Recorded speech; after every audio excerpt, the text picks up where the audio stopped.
Welcome to the Spirit Guide Daily. Hey, when we're in a collective, we all share energy. These messages are timeless. They will meet you when they are meant to. This is the Conley Tarot, one of my favorites. I've only ever seen it in one shop, and it's a local shop. And I'm assuming it's available other places, but it's called the Conley Tarot.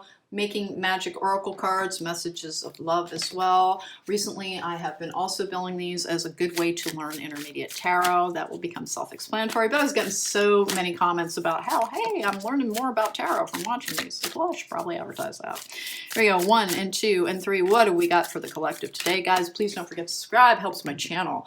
If you like the reading, don't forget to hit that thumbs up button. Helps me with the algorithm. If you want to book me for a private reading, there is a link to my website in the description box down below. Interesting. So I have the Page of Cups in the upright. Interestingly enough, the one I just filmed ended with the Page of Cups.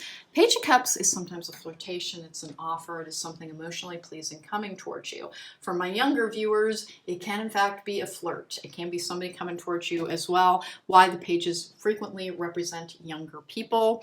The Four of Pentacles in the upright is being appropriately guarded, but sometimes it's being a little too guarded. Sometimes it's being a little too guarded. And in fact, I have that. With the Ten of Swords, the Ten of Swords is not always a bad card. In the upright, it is something ends, but something new begins. In this particular one, if you notice, all of the swords are facing away from this person, and they are surrounded by a white aura as if they are protected. This is a card of somebody who is this draw, because in the Rachel Rider way, if you look at the Ten of Swords, the figure is pierced along its chakra points, so it is one of the cards for spiritual enlightenment. It's one of the cards for ego death. This is one of the card combinations for ego death with the Ten of Swords in the upright like that. And this particular depiction, this person is very clearly shielded and protected. This person is very self-protected. You're being reminded that whereas it's very important for you to understand your boundaries and being able to heal and recognize red flags and all the things that help us achieve greater success and better relationships, that there is a spiritual component to it as well. Like in my own life, I won't go into the details. I had a very weird test situation the other day where I was like, that was strange. Where'd that come from?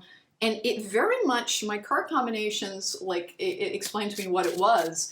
But it really was like a situation was brought to me to be like, how do we handle this? It really is like you're getting a test in an educational journey. And the thing that you're trying to learn about is how to have your best outcomes. So don't resent the tests that comes towards you, and never pick on yourself for not being perfect yet. Look for the progress that you've made, not for the areas that you're like, oh God, I wish I am not all better yet.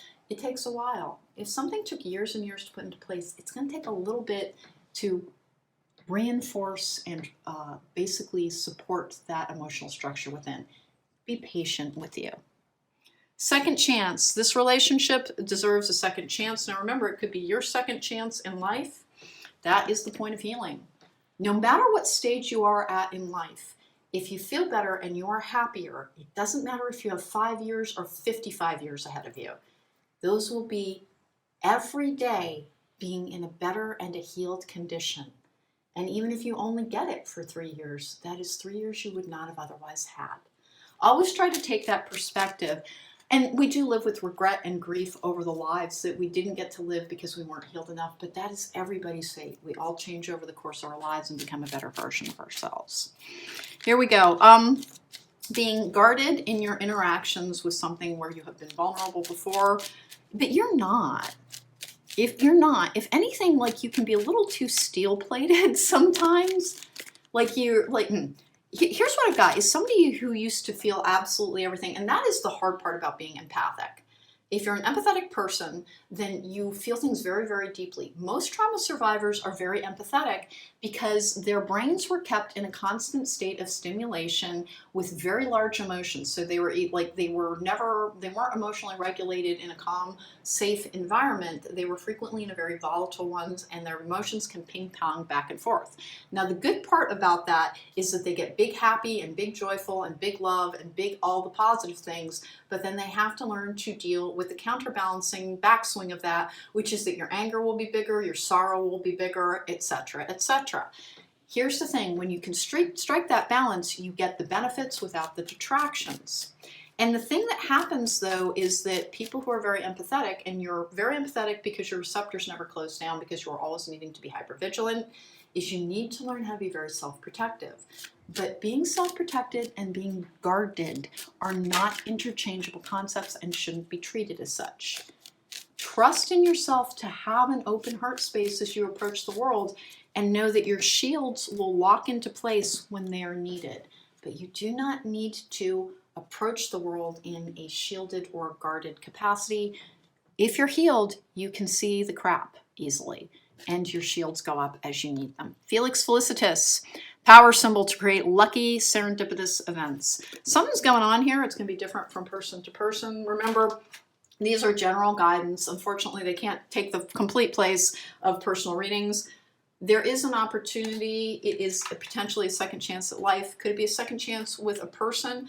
I don't know. I don't have enough information on that to speak intelligently on that particular one. I don't have a Two of Cups. I don't have a Two of anything. So my feeling is it's a brand new thing, and that you are being offered second chances in multiple areas of your life. One of the things, like I said, in that grieving the life that you didn't get to have journey that so many trauma survivors have to take, is that you kind of have to let that go. Nobody gets a time machine, and literally every person you will ever meet is living atop a destroyed dream. Everybody has something that didn't work out for them. That's why midlife crises are such a big deal, is people look back over their life accounting and they're not satisfied. Please understand that the only point of doing that is to find how you can do differently to have better results going forward, but it is literally never too late in life. You can be 25 or 75, and if you are improving what happens in the future, don't regret the past. There is nothing you can do to change it, but you can learn from it so that you can change your future radically and joyfully. Take care. Be well.